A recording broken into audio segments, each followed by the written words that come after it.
Hi Chopper, how you going? Not bad, Paul. Yourself? Yeah, really good. Look, I heard that you're doing a Graduate Diploma of Management and Learning, and I'm really interested in doing that course myself. Can you tell me why did you start the course? With my role as senior instructor at the College of Electrical Training, I'm dealing with mainly adult people, mature age, with the apprentices that are kicking in. So I just sort of, I already had my Cert 4 and the diplomas, and I just wanted to do a little bit more of ongoing learning, just to learn a bit more about the whole education field, about why people learn, why they want to learn, how they learn, but not only just that, more about the different ways that we can deliver and improve things. So by doing this, I can improve myself. It's quite an interesting topic once you get into about the style of teaching as compared to the styles that people learn, and just to sort of become better. Hmm. And that sort of goes into the next question that I have is what skills are you learning as you're going through the course? Well, having already got the delivery skills down pat, that's not really being added to, but what is the deeper understanding about the units of competency which we do the delivery for, and how they affect the learner. Better ways to understand their needs so we can meet those needs, adapt what we do to make it so it's more applicable to them, relevant. That's the big thing there. If a learner can't see a relevancy in what they're being taught, they tend to go, yeah, okay, move on.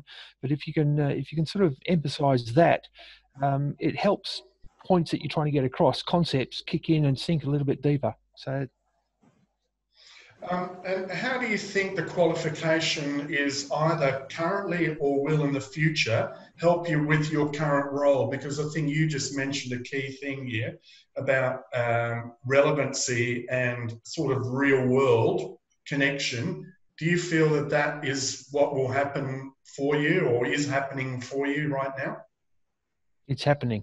Yeah. Um, Traditionally, the electrical industry has always done face-to-face training. It's always been in the classroom where we do the delivery, the learning components done face-to-face.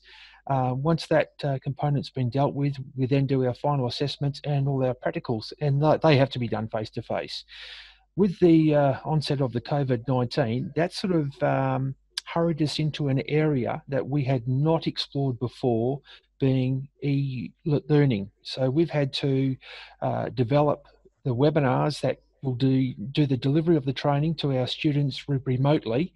We can't avoid the face-to-face assessment and the practicals, because if someone's got to come in and wire up a electrical switchboard, it's just got to be done face to face. They've got to come in and practically do that. And currently, we're not set up with a sophisticated system that would meet all the requirements for security. So, if someone's going to sit an exam online, we don't have the system set up here to say, is this person who they are representing themselves to be? We've got no idea. So, once again, face to face, and those security issues are brought right back down to a level which meets all the requirements that we currently have in place. Uh, our part of the e-learning falls into a category of blended learning. So we're doing both face-to-face and the delivery via the webinar, and so that's the area which we was completely foreign to us, and we are moving into that area. Not all of our units are going to be able to be done that way. I would say more than half will be. And so now that we've taken the first steps down that road, I believe we're going to explore that even further. We'll train up and get more instructors online to be involved with the e-learning and doing the development of lesson plans via a webinar. Mm. And Chopper, I'm a bit of a traditionalist when it comes to learning and used to that being with the trainer or the teacher face to face. How have you found the virtual classroom experience with this particular course and having it delivered in that sort of manner? How have you found that? Myself personally, I've enjoyed it. I've enjoyed the aspect of having a task put before me, and then I've had to go away, learn about it, teach myself to research. You take those points on board. This method doesn't suit everyone. Some people, they just don't do well with that. But I've actually enjoyed the experience because of when I've needed the assistance, I've been able to contact my mentor at SSI and be able to have some feedback from them. And when I've had a question, they've answered it pretty quickly, if not the same day, within a couple of hours. So when you get stuck on something, they won't tell you the answer, but they'll give you guidance. Have you thought about approaching it from this way, or have you thought about, well, if that's the effect of that, what would the on effect be?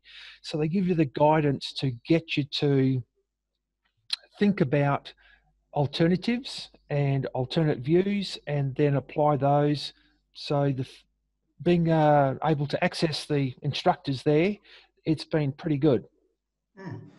Uh, why would you recommend this course? Obviously I'm thinking about doing it, and I sort of look at it and go, wow, it's a graduate diploma.